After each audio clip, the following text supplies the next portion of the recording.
Hello DC fans, welcome back to my channel Dastaan TV.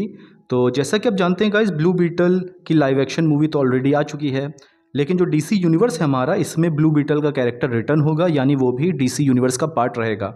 जोलो मैरिडोना blue beetle के तौर पे return होंगे। आपको पता होगा कि इसके ऊपर एक एनिमेशन सीरीज़ बन रही है, तो अब ये खबर निकल के आ रही है कि 2026 में ब्लू बीटल की एनिमेशन सीरीज़ आ सकती है, यानी मिड ऑफ 2026 में ब्लू बीटल की एनिमेशन सीरीज़ आ सकती है। मेरे ख्याल से ये बहुत ही ज़्यादा गुड न्यूज़ है डीसी फैंस के लिए। और दूसरी चीज़ गाइज, आपको ऑलरेडी पता है कि पपी बाउल जो इवेंट होगा उसमें सुपरमैन मूवी का एक स्नीक पीक रिवील किया जाएगा। अच्छा, पपी बाउल इवेंट के बाद होता है सुपर बाउल इवेंट, जो एक ज़्यादा बड़ा इवेंट है। तो बहुत से लोग ये पूछ रहे थे कि भैया सुपर बाउल इवेंट में क्यों नहीं रिवील किया जा रहा है सुपरमैन का स्नीक पीक, वहाँ तो व्यूअरशिप नंबर ज़्यादा रहते हैं। तो गाइज़, मैं पढ़ रहा था गूगल पे, तो मैंने ये पढ़ा था कि जो सुपर बाउल इवेंट होता है, जो ज़्यादा बड़ा इवेंट है, उसमें कोई प्रोडक्शन हाउस अगर 30 सेकंड का स्लॉट लेता है अपनी मूवी का ट्रेलर, टीज़र या स्नीक पिक दिखाने के लिए, तो उनको $7 मिलियन पे करने पड़ते हैं। यानी $7 मिलियन जब वो पे करेंगे तब उन्हें 30 सेकंड का स्लॉट मिलेगा। लेकिन गाइज, वहाँ पे व्यूअरशिप तो ज़्यादा हो जाती है, लेकिन वो व्यूअरशिप बॉक्स ऑफिस नंबर्स में चेंज होगी कि नहीं होगी, ये कोई गारंटी नहीं है। ये हमने ऑलरेडी फ्लैश के दौरान देखा था। फ्लैश को भी वार्नर ब्रदर्स ने शोकेस किया था सुपर बाउल इवेंट में, लेकिन आप जानते हैं मूवी एक बॉक्स ऑफिस फ्लॉप रही। लेकिन ये जो पपी बाउल इवेंट है, जो एक स्मॉलर इवेंट है, लेकिन गाइस इसमें जो ऑडियंस आती है वो फैमिली ऑडियंस आती है, और सुपरमैन मूवी को जो केटर किया जा रहा है वो फैमिली ऑडियंस के लिए ही किया जा रहा है। इसलिए पपी बाउल इवेंट को जो पिक किया गया है in place of super bowl event, मेरे ख्याल से गाइज ये बहुत ही सही डिसीजन है डीसी का।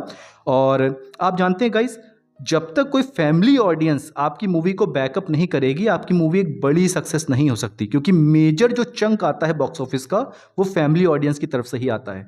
और इसका गाइज एक और एडवांटेज ये भी है, आप जानते हैं डीसी यूनिवर्स जो है, इसके बारे में ऑलरेडी मैंने कई बार कहा हुआ है, भले ही आप लोगों को या बहुत से लोगों को मेरी बात पसंद ना आए, वो ये कि डीसी को नए फैंस की ज़रूरत है। डीसी यूनिवर्स जो है गाइज, इसको नए फैंस की ज़रूरत है, क्योंकि जो पुराने फैंस हैं डीसी एक्सटेंडेड यूनिवर्स के, उनकी क्या हालत है वो बताने की ज़रूरत नहीं है, मैं हर वीडियो में डिस्कस करता ही हूँ।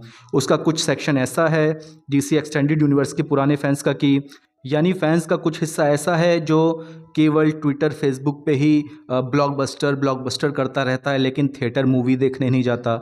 बाकी सेक्शन ऐसा है जो डीपी पे सुपरमैन बैटमैन लगाता है, बायो में लिखता है बिगेस्ट डीसी फैन, लेकिन डीसी मूवीज़ के अगेंस्ट ही हेट फैलाता है, डीसी एक्टर्स को ही गालियाँ बकता है।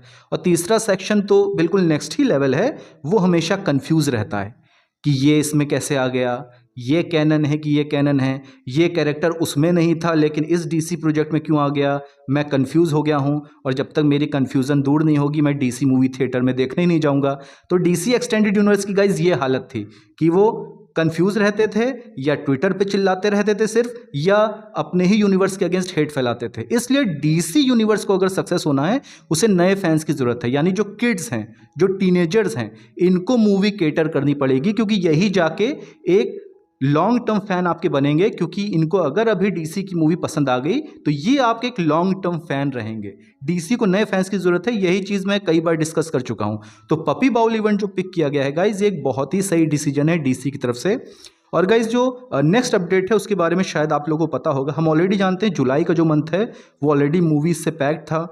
2 जुलाई को तो आप जानते हैं जुरासिक फ्रेंचाइज की जो मूवी है वो आ रही है, जुलाई 11 को हमारी सुपरमैन आ रही है, और फिर जुलाई 25 को फैंटास्टिक 4 आ रही थी। बीच में 2 वीक्स का गैप था, लेकिन पैरामाउंट पिक्चर्स की तरफ से एक बहुत ही सरप्राइजिंग डिसीजन आ गया। स्मर्फ्स की जो एनिमेशन मूवी है उसको भी इन्होंने अब बीच में सैंडविच कर दिया है, यानी सुपरमैन और फैंटास्टिक 4 के बीच में तो 2 वीक्स का गैप था, उसमें अब बीच में द स्मर्फ्स रिलीज हो रही है, यानी सुपरमैन मूवी के 1 वीक के बाद। ये मेरे ख्याल से बहुत ही ज़्यादा डिसअपॉइंटिंग डिसीजन लिया गया है पैरामाउंट पिक्चर्स की तरफ से, क्योंकि आप ऑलरेडी जानते हैं पैरामाउंट पिक्चर्स की हालत खुद भी इस वक्त बहुत ख़राब चल रही है, उनकी कई मूवीज़ फ्लॉप हो रही हैं। उन्होंने लेकिन द स्मर्फ्स को बीच में लगा दिया है। अब इससे क्या होगा, जो द स्मर्फ्स है ये सुपरमैन मूवी का तो नुकसान करेगी ही करेगी, अब ये फैंटास्टिक 4 का भी नुकसान करेगी, यानी इन दोनों के ही बॉक्स ऑफिस को ये मूवी इम्पैक्ट करेगी।